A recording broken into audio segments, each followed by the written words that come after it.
As per Naval Code 45812, you are hereby conscripted. UNSC Special Project, codenamed Spartan II. You have been called upon to serve. Spartans, welcome back to Doc's Download. I am Doc Savage. Thank you so much for joining me here today.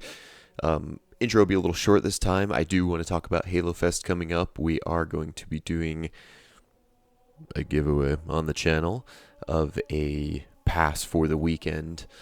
So stay tuned for that. I think we'll do it by, you have to be subscribed. Maybe it's like per comment. I don't really know. We'll figure it out here in the time frame, but I'm really excited about today's video.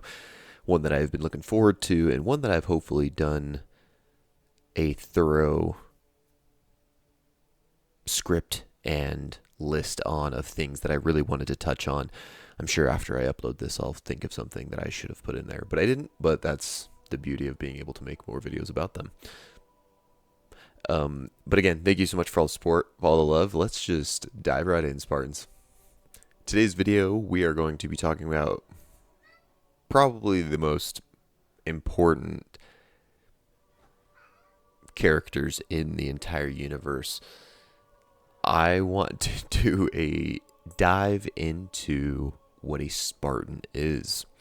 Obviously, I've got my list of questions here, what we'll go over, different things that I think are necessary to know about them, and I have been really excited while writing this video and just getting ready for it and excited to get people excited about Spartans. Obviously, the previous video we talked about the UNSC and what it is and why they were created and what kind of happened. And in there, towards the end of the video, we do touch on super soldiers a little bit and Spartans themselves. So we did learn a little bit about why maybe initially the Spartans were created, but I'm going to go into a little bit more deep dive. Not actually super deep, but to get the idea, because there's a lot of info to go through here today. First question, obviously, you think of is why were the Spartans created? And we know they were created early in the 2500s for the very specific purpose of the insurrection, the rebellion that was going on in the outer colonies. We know that there was an analysis that went through that showed the outer colonies would collapse in a certain amount of time. And then our one and only Dr. Halsey got her hands on that algorithm and actually showed that it was even sooner than we thought, with billions of lives being lost and the potential downfall of humanity at that point. We know that the outer colonies were the sole gatherer for the materials needed in the inner colonies, and they outnumbered the inner colonies almost 4-1. Again, the chaos, the war, the devastation would be immeasurable. Kind of measurable, I guess. But so Dr. Halsey was tasked with potentially making the Orion project even better, but she knew she had to do this in a certain way, and she knew it was going to be a daunting task, but she understood the gravity of the situation and knew that she needed to create a super soldier program that was unlike anything the galaxy had ever seen before. So now we know why they were created. Let's talk about when they were created and kind of the goals of the Spartan II program. Spartan II project, I'll probably use those interchangeably here, began in 2511. They had a few goals in mind, and they wanted to make sure that they were different from the Orion project itself in terms of the success and just how it ended up operating. They needed the trainees to be ingrained with the values of the military and understanding operations, war, and so on, which are difficult to teach sometimes in adults. But if you have an innocent mind like a child, you're able to teach them on the science of warfare and breed them for that specific purpose. We know that the Orion operations typically ended with some pretty heavy civilian casualties along with military casualties, which also would infer there was extremely high costs of these, 10-year wars with these insurrection groups that would just end up costing too long in terms of the campaign timeframes, casualties, and obviously other military expenses, food, transportation, all of that. And the last thing that they wanted to do a little bit differently here was use a powered exoskeleton device. And of course, since they were using children, this required the utmost of secrecy. With such a task at hand, knowing that they needed to use children here, how did they select their candidates? Obviously, if we've explored and planted roots in hundreds of worlds, there's billions upon billions of people. They decided to go a very unconventional route, obviously, with the children, because the candidates were required to be a certain age and have a specific gene pool that they were gathered from. The UNSC had something that was the Outer Colony Vaccination Program, which lucky enough a bunch of people did, and so they had unlimited number of candidates to choose from, and they were able to see exactly what they were looking for: strength, intellect, and things that were going to be required of these children. Ideally, they were looking for 300 candidates, which is about what the Orion Project had, if not more. Although, because of funding, this was cut in half, so now we're down to 150 candidates. While the planning of the Spartan II project was going on, unfortunately, it was slashed again in half to only 75 candidates. But these candidates were not only the best genetically gifted children that they could find in the galaxy, they were 6 years old. Top of ONI, Office of Naval Intelligence, the brass there, they greenlit the program, even though they knew the age of the candidates was going to be a massive problem, and again, was going to require the utmost of secrecy here. They could not let anybody know that they were using children to become true super soldiers. The experimentations, the different things that they're going to end up using. The Oni brass stated that the lives saved would outweigh the risk involved, because they knew that if we don't try this and it fails, or if we don't try this at all, humanity might fall. So 75 kids might be worth billions and billions of lives. In the year 2517, so about 6 years after the project took off, the 75 children were chosen. They were based off of their genetics. They needed to be superior physically and mentally, and maybe have some other attributes such as luck, but others might call this a curse. Now that we know how they selected their candidates, how are you going to convince parents to allow their 6-year-old to go into an ultra black ops top secret, need to know only program? Well, there is one way to do that. With the project now being greenlit, Dr. Halsey did something that, on the moral compass of things, she felt maybe like it was the right thing to do. She had issued flash clone replacements of these children because they were just planning on outright abducting these children in the night, replacing them with the flash clones, and going on their merry way. The parents wouldn't really know the difference until it was too late. Although there is some pretty big problems with flash cloning, the clones typically didn't live for very long. They typically also had diseases, cancers, major problems. Most of the flash clones did not live very long. passing away shortly after, either being replaced or within a handful of years. There is a scenario or two where they could have lived a little bit longer.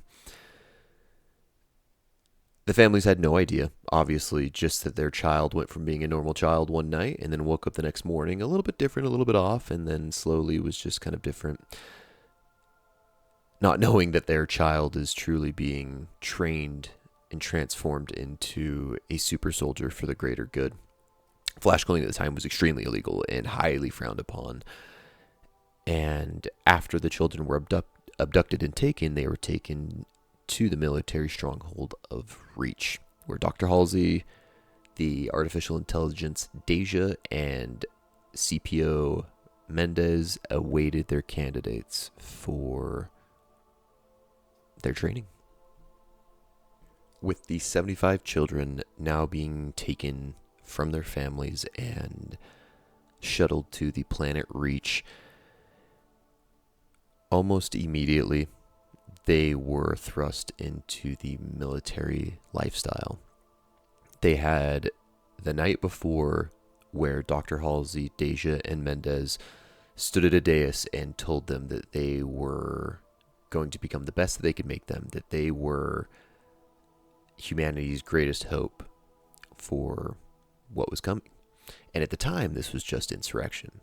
Mind you, the Covenant had not quite attacked yet. It'll be a handful more years before that happens. So we're going to talk about the training and what life was like on Reach for 6-year-olds in a ultra secret super soldier program.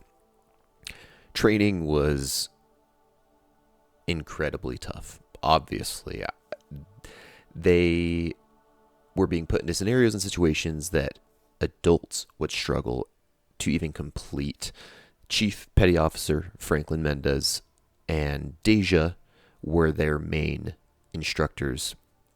Mendez would be on the physical side of things, while Deja would teach them high levels of education in all things military. The science of war, the art of war, strategic planning, everything in between. And then obviously we have Mendez, who is pushing them to their absolute limit and then a little bit further than that. So not only are they learning at the highest degree of military training mentally, it is also the physical as well. They would have incredibly intense training sessions. One specifically come to mind is when they are put out into the wilderness preserve and they are flown in, given a piece of a map, and each individually set down separately. They all need to come together, find their own food, water, supplies, whatever they would need, and they were gone for days at a time. In this altercation, they came across their rendezvous point where they had to literally fight off adult humans with batons, and they were able to do so and escape all 75 of them. They would have things called war games, where at the age of 12, they would go against different UNSC elite forces and defeat them. It is some of the cooler stuff to read, just understanding that these 12-year-olds are so expertly trained that they are able to outwit and outsmart grown men who are not just, basic privates in the Army. These are high-level elite members of the UNSC.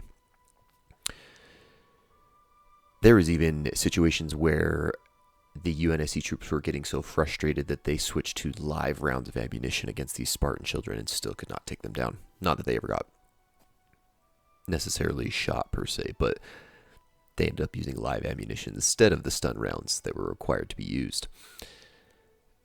They were also typically outnumbered and had less intel in these operations against these elite level UNSC soldiers. The candidates really looked up to CPO Mendez, who was constantly ingraining discipline, honor, and respect for each other. It got to a point in the training that the Spartans ended up using nonverbal hand signals to communicate so that their superiors or the people around them that were not Spartans had no idea what they were thinking or what their intentions were or what could happen next with them. There's even a time during the training that one of the Spartans, Jai 006 and Michael 120, talk about Mendez pushing them so hard to see how far they could truly go. And one of them says that they went 500 kilometers in 3 days.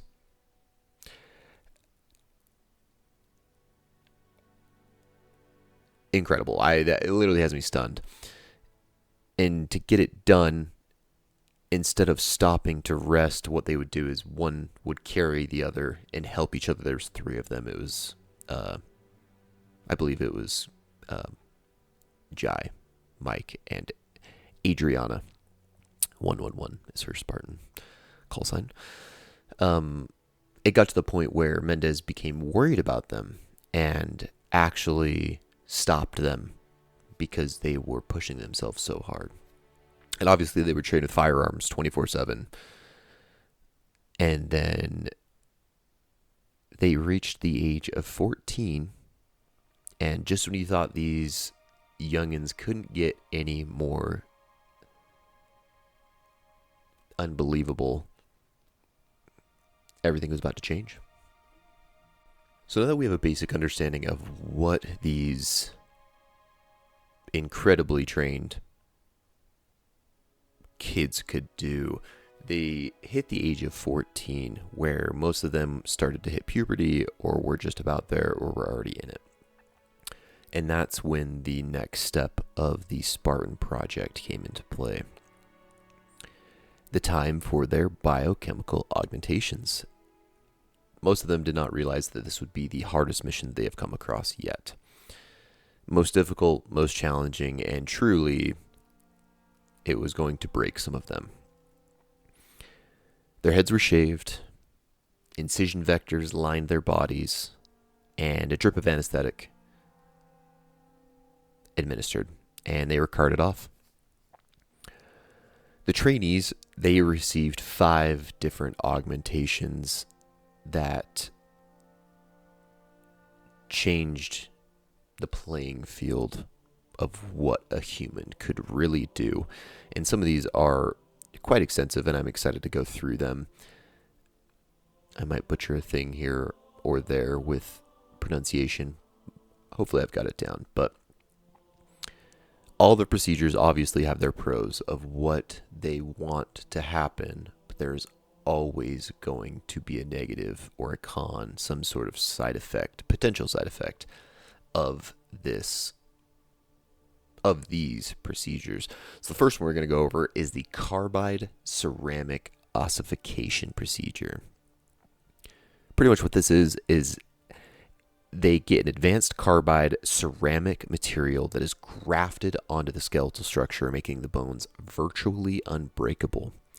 So they shave down the bone, but no more than 3% of the total bone mass per bone, and then that advanced carbide gets laid on and joins to the bone, again making them virtually unbreakable. There is a negative side effect that can happen if more than 3% of the total bone density mass is taken or covered. Significant white blood cell necrosis happens, which causes further damage to tissues and causes a whole other slew of problems. Next operation they're going to go through is muscular enhancement injections. Pretty straightforward for the most part. It's a protein complex that's injected intramuscularly to increase the density of the tissue, decrease lactase recovery time, giving the muscles and fibers of the Spartan increased strength and endurance. along with the lactase recovery time, a faster recovery time, so they don't have to wait nearly as long. Obviously, this increases the density of the muscle fibers and the muscles themselves, as well as making the connecting tendons even stronger. So when they continue to push their bodies to a limit that would be too high for a normal human, it wouldn't be for the Spartans themselves. One thing you got to think about, obviously, is the con here. 5% of test subjects experience a fatal cardiac volume increase, meaning that their heart fills too full of blood and really isn't able to pump efficiently enough, causing strokes or heart failures. Next on the list is going to be the catalytic thyroid implant. It is a platinum pellet that contains the human growth hormone and is implanted in the thyroid to boost growth of skeletal and muscle tissues, furthering their strength along with fast and slow muscle twitch fibers, also boosting bone tissue formation and helping strengthen bone structure. So it's an overall boost to bones, boost to the muscle itself, along with the fast and slow twitch fibers. 2% of subjects may acquire elephantitis, which causes swelling, obviously the skin thickening, and hardening of limbs due to the blocked lymph vessels. They do get a little bit of a less of a sex drive here as well, although that isn't extremely important to Spartans, maybe later in their life, but nothing in the near future here. The next one is going to be an occipital capillary reversal. This one is crazy. This is like that super advanced. We're in the year 2500. Science and technology and medicine is a lot better than it is now, quite obviously. What this does is the occipital lobe is the visual processing center for your brain, containing most of the visual cortex.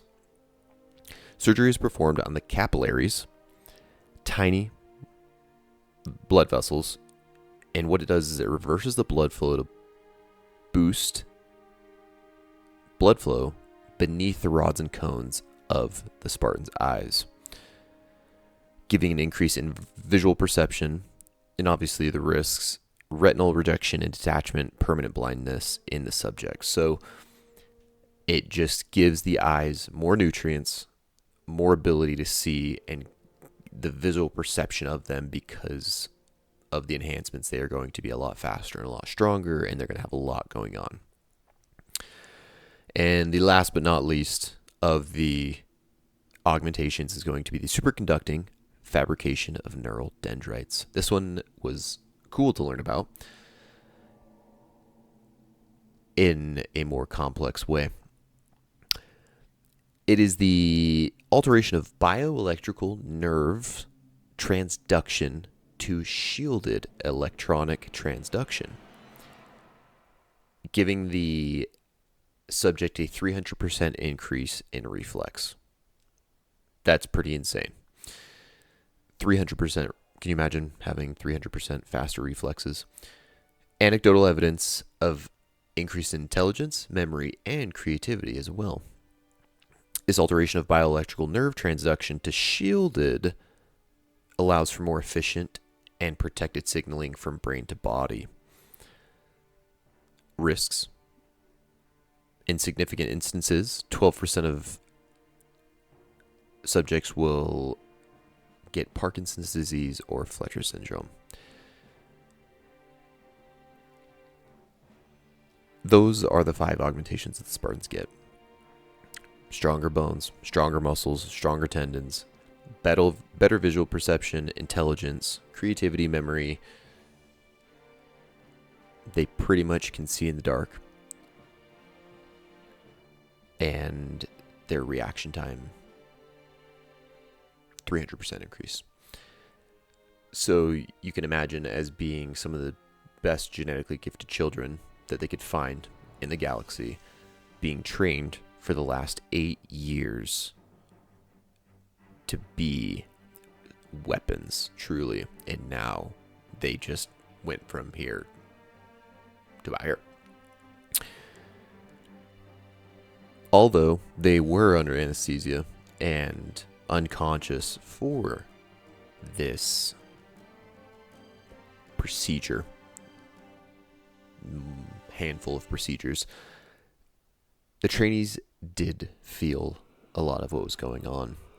Some of the sensations that the trainees felt during these procedures were excruciating. Reports of their veins being injected with napalm, bones breaking, veins being ripped from their body, burning down their spine. And with all these procedures complete, unfortunately, not everybody's body would accept these physiological changes, these biochemical changes. Some would also not end up surviving this augmentation. And again, unfortunately, over half of the trainees either died or were washed out, meaning that they didn't die, but some were paralyzed, blinded, lost a limb,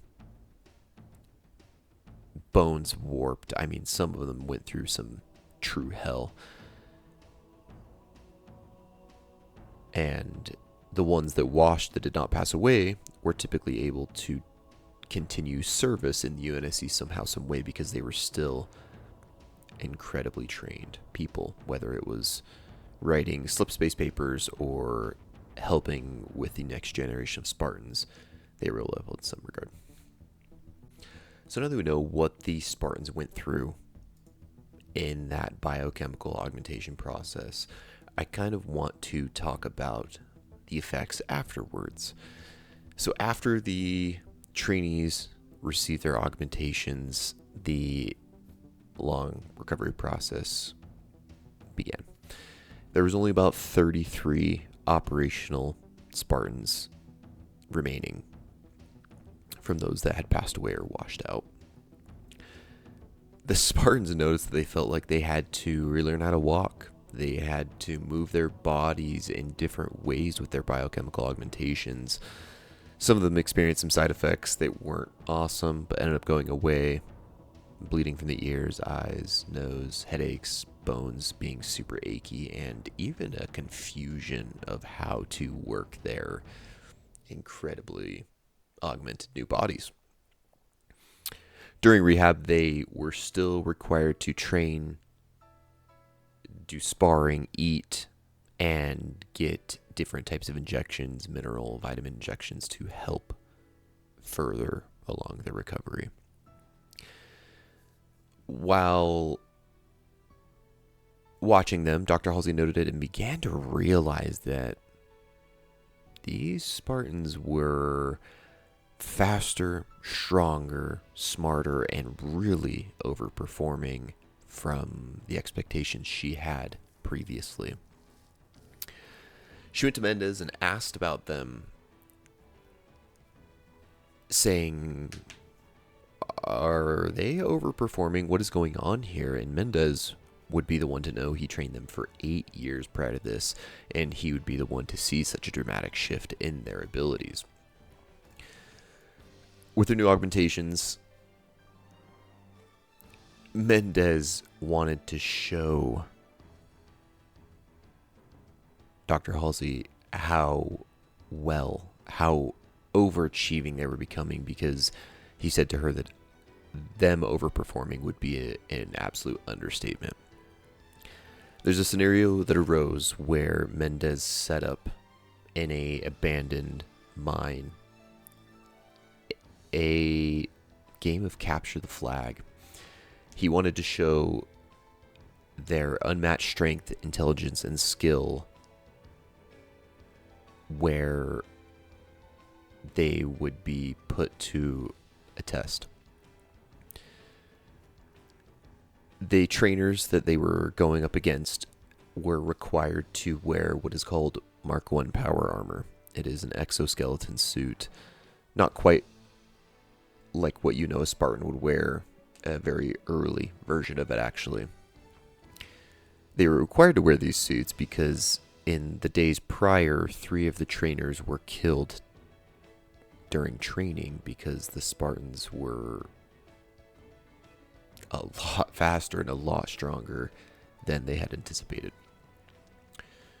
They go down into a cavern that is about the size of a football field. There are 9 of these trainers in power armor. In this power armor, they're able to lift 2 tons and run 20 miles an hour. So they are capable. They have auto-targeting weapons that have stun rounds, and they even have IR scopes to be able to track and see the Spartans with motion tracking software as well. This bunker alone, the way that it's set up, is said to have taken between 2 and 3 platoons of Marines, which is about 80 to 120 Marines in total. Which, if you think about, at max, if they're using every single Spartan, there's only 33, so you're quite at odds here.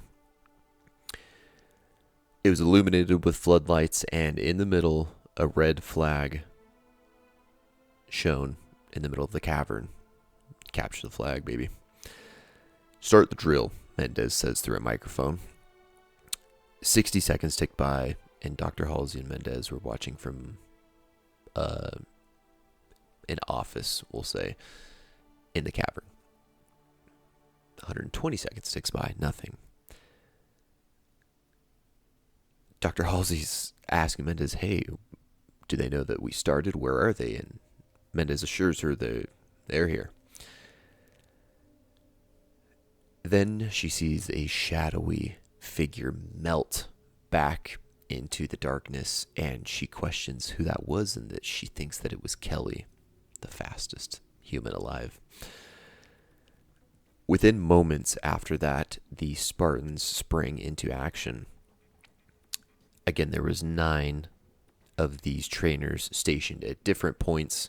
Some were up on a high ground on a second level tier. Some were stationed at different posts, waiting for these Spartans. Within minutes, all 9 of the exosuits were disabled or their pilots unconscious, with nothing but their bare hands, have you. Halsey watched a figure who she could tell just by the way he moved was John himself break from the darkness and go into hand-to-hand combat with an exosuit. He kicks the exosuit 8 meters away from him. That is 26 feet. This is a 14-year-old after biochemical augmentation, just to give you a little bit more perspective on what happens. Moments later, the lights flicker out. Complete darkness fills the cavern. Mendez growls into the comms, backup generators. And by the time that the backup generators had kicked on, again, all 9 exosuits, the pilots either unconscious or the suits so disabled that they were unable to get up. And sure enough, the flag is gone, and there's a rope hanging from the ceiling. Dr. Halsey is in absolute awe, wondering if all of that was recorded so they could go back and study it and see what was going on. Completely stunned. Mendez finds out that the Spartans had disabled all of the cameras and recording devices. And Halsey, again, stunned, questioned how they were performing so well and what was going on. And she came to the conclusion that their synergy from training from just 6 years old now to this point, the fact that they spoke to each other without speaking, they were the greatest squad that had ever been assembled. I kind of want to go into some of what the Spartans can do with their newfound augmentations. Dr. Halsey asked if Mendez had noticed any anything was off. Mental, physical, what their reaction times, running speeds were like. And she was stunned to hear the results. In bursts, these Spartans can run at 55 kilometers an hour, which is 35 miles per hour, which is incredibly fast. And Kelly, even faster. And this, again, they had just received their augmentations, I'll say weeks prior to this scenario. So they are still not only growing as 14-year-olds do, but they are figuring out how their newfound bodies work. Reaction times were almost impossible to chart, being under 20 milliseconds, and thought to be faster in situations where their adrenaline was pumping. They were able to lift 3 times their body weight and, again, could practically see in the dark. They moved so quickly that they were able to perceive things in a slow and rapid pace, which one of the Spartans dubbed Spartan time. Mendez responded to the physiological and mental instabilities with none. I have seen nothing. They work like no team I have ever seen before, and they are damn near telepathic. During this exercise, he talked about that he had no idea where they got the black suits that they were wearing from, and no clue where the rope came from, because they were given nothing for this test. He also talked about the challenges that they faced. The harder the challenge, the better they worked together. The morale was higher, and they were truly a force to be reckoned with. And then something happened that forever changed the trajectory of the Spartans and humanity. We know with some of the Spartans that they all kind of got their own unique traits, whether it was just from the synergy of the training, whether it was from the specific training itself, the augmentations, Mjolnir, whatever it was. We know that Spartans, again, have some extremely unique traits that make them stand out from others. We know that Master Chief, John 117, he has this uncanny luck. We know that Kelly is the fastest human alive. We know Linda is the crack shot. We know that Sam was the biggest and the strongest. We know that Kurt had some inner gut instinct that would let him know when something was wrong. We knew James would never give up. Most of the Spartans would never give up, but James, he went through hell and back. So a lot of these Spartans, not only are they the best humanity's ever seen, they excel in some way or another as well. Another one, Mike 120, is just loves technology and is extremely apt with using it, whether it's something he just saw for the first time or has to figure it out on the fly. So that is something else that just makes these Spartans even more unique and so much more freaking badass. With the news of the planet Harvest being attacked by an intelligent alien species and losing almost every single human on the planet, things really changed for humanity. At first, they were worried about their own kind rebelling, the insurrection, things like that. But with this new juggernaut threat posturing towards the absolute extinction of humanity, things again took a drastic turn. Dr. Halsey knew the final phase of the Spartan II program, Project Mjolnir, is nigh. They made their way, Dr. Halsey, Mendez, and the Spartans, to a planet called Chi Ceti 4. Deep within the planet is where John and his fellow Spartans got to see for the very first time their new Mjolnir Mark IV power armor. This iridescent green gold armor with a gold visor loomed in glass cases in front of them. After being fitted, of course, John being the first to test out to see what this armor was all about, he gets a brief introduction from Dr. Halsey on him needing to be extremely careful in this power armor, because now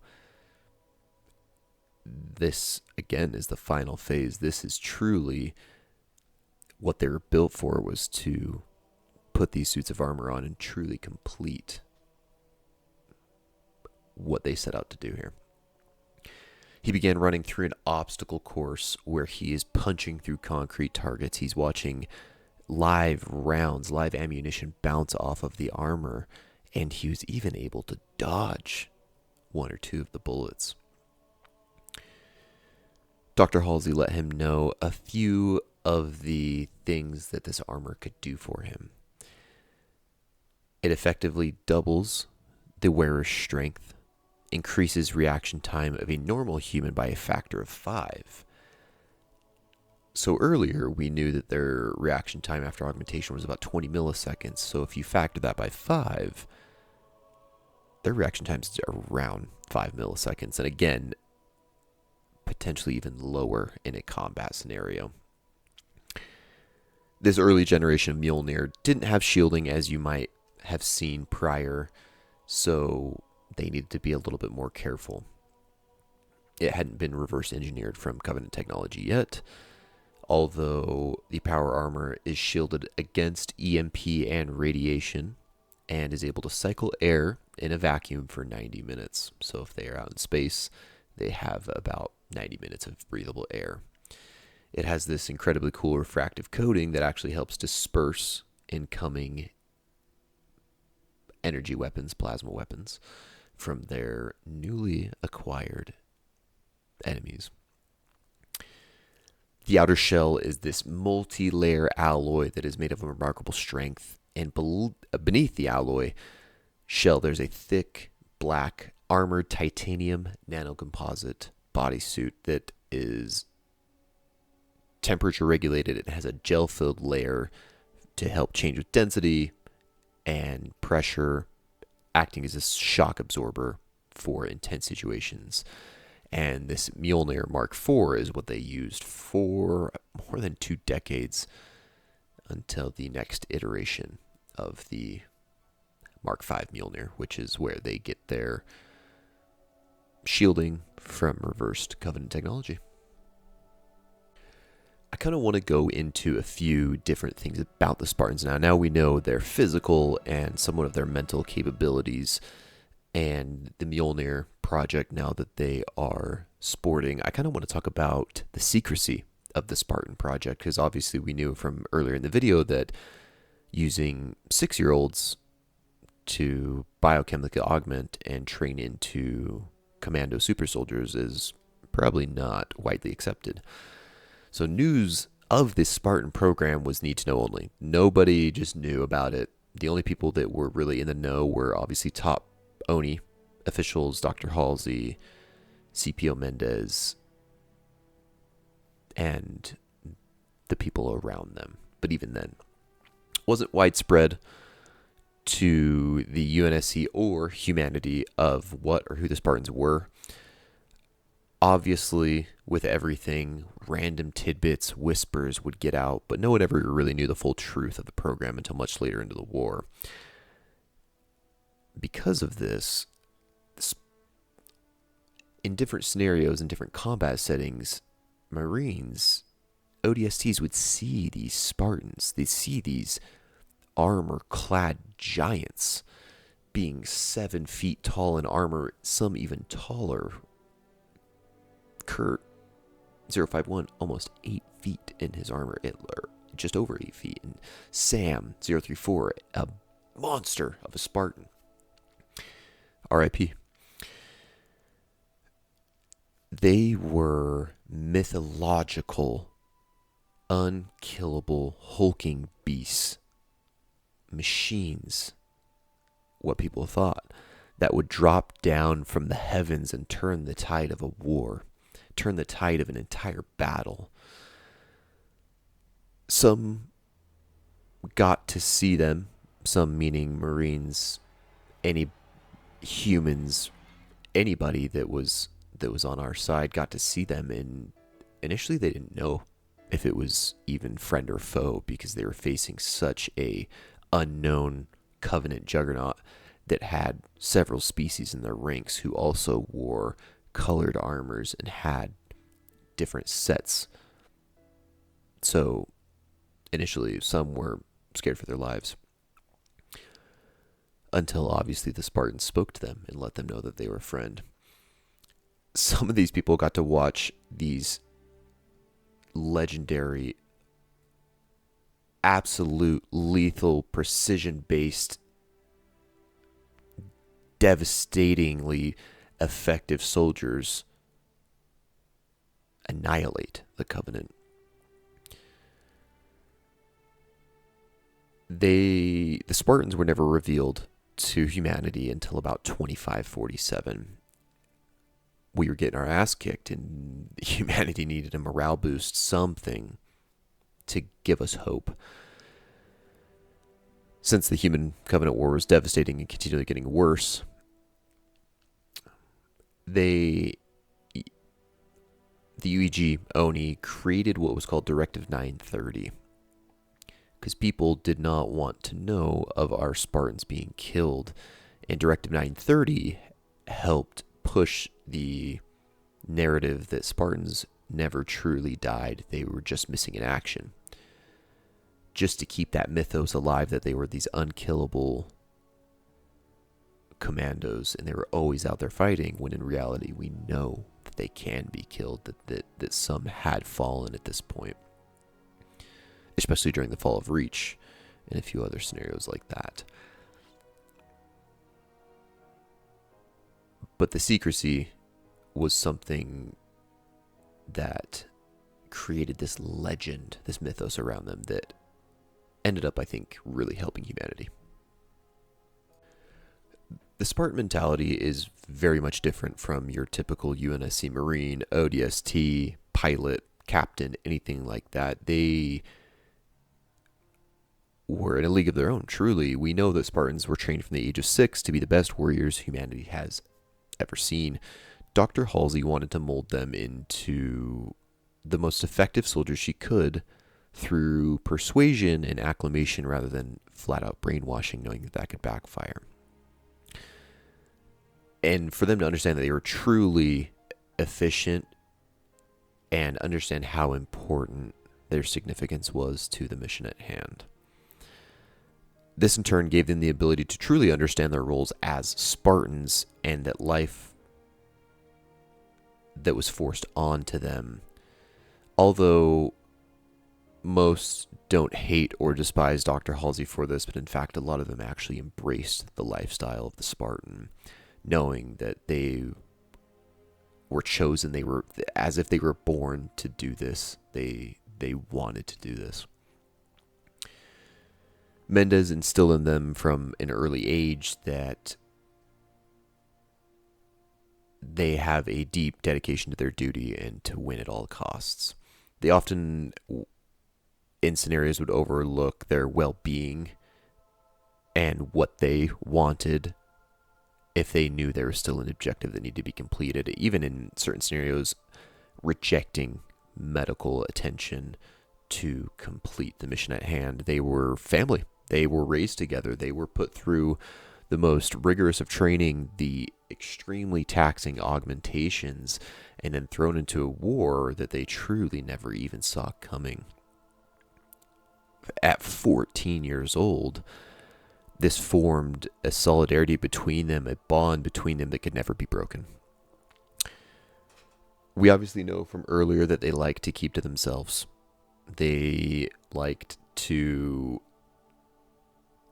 avoid talking if needed, using hand signals, cryptic body language, and even just small specific statements that outsiders would remain uninformed, even confused at what their intentions could be. They typically stuck with each other in the battlefield, outside the battlefield, and having somewhat of a hard time even communicating to humans outside of normal military parameters. And they were extremely disciplined in staying away from being too overtly emotional and having outbursts of emotion during the most high stress of scenarios. Now that we know what a Spartan is, who a Spartan is, how they operate, how they came to be, I want to just go over some cool things. They have some incredible feats of strength, and I'll just go over a few here. I know we're pretty deep in this video now, but there are a few things that help really put into perspective how incredible these Spartans are. There is a book called Halo Silent Storm, where there are 3 Spartan teams on an enemy ship, blue, green, and gold teams, and they have to escape the detonation range of 500 meters of a Fury tactical nuke. And they do it within 21 seconds, which brings them to an average speed of 81 kilometers per hour. They were still young teenagers at this time, and this was only about a year after they got their Mjolnir and their enhancements, and the fact that, they're still able to grow and get better is even crazier. There's another scenario where Naomi 010 drops into a cockpit that is taken by an enemy Jiralhana, a brute, and in this confined space, she is fighting him and uppercuts the brute. Not only does it incapacitate the brute, she breaks the brute's spine from the force delivered by her uppercut to this brute. Insane. I can't imagine being uppercut where it's not going to just F my jaw and my teeth and my skull up, but it's going to literally break my spine. And we know that brutes they're not small creatures. I mean, they're anywhere from 7 to 12 feet tall, weighing 1,000 to 2,000 plus pounds. They are as big as Spartans are, if not bigger, probably a lot of the time. There is a scenario where Master Chief and Blue Team are, I believe, in Castle Base. The book Shadows of Reach. Incredible read, by the way. And there is a granite rock that has the volume of a warthog. So it's not, it's a massive pillar, but it is granite and it is falling. And they're using some leverage, and Chief has to hold this granite rock in place so that Blue Team can escape. And there are some really cool calculations that people have done that how much this granite rock would weigh, along with the gravity on Reach, and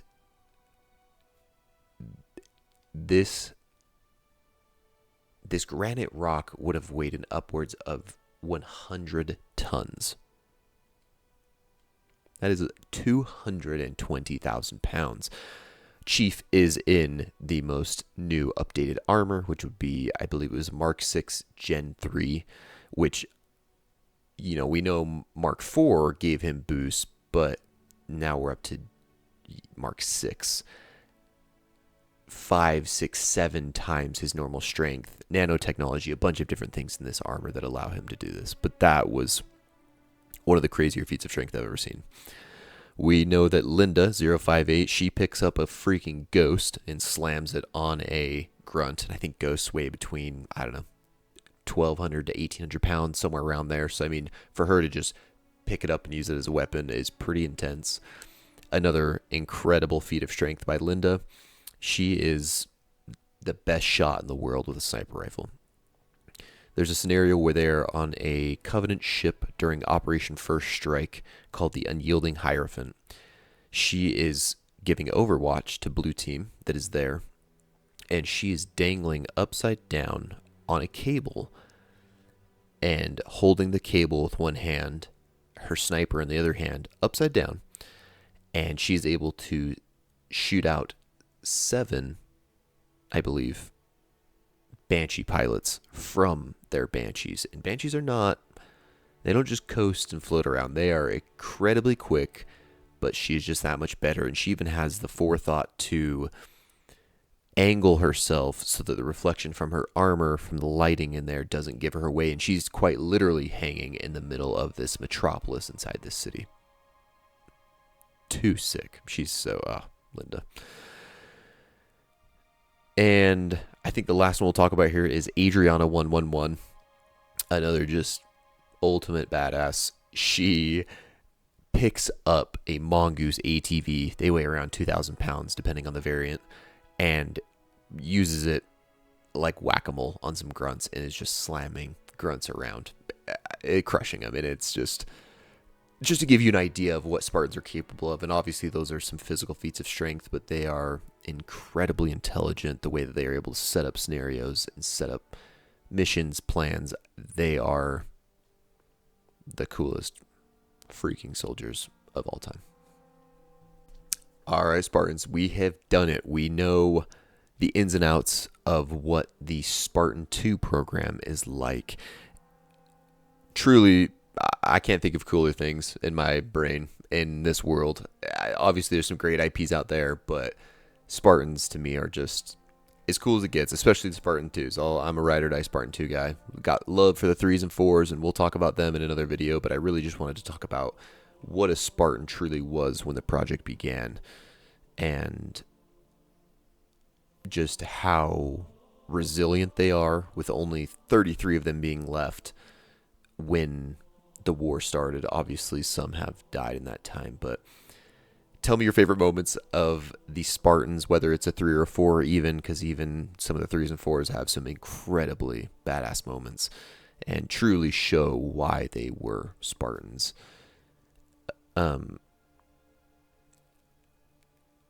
I really enjoyed making this video, seriously. The last week or so of just writing, researching, making sure that I'm really giving the respect they deserve as being the literal saviors of humanity. Without Spartans, Halo wouldn't even exist, right? I mean, I love it. For the love of the game. That's the new motto, you know what I mean? So, but again, thank you so much for all the love, comments, likes, subscribers. Stay posted for the Halo Fest giveaway. Obviously, it's not till the end of the year. It's not till December, so we're still about 10 months away or so. But we will be doing a giveaway probably a couple months prior, but I'll release something here for it, hopefully in the next month or so. But again, thank you so much. Appreciate everybody. And thank you so much. See you, Spartans.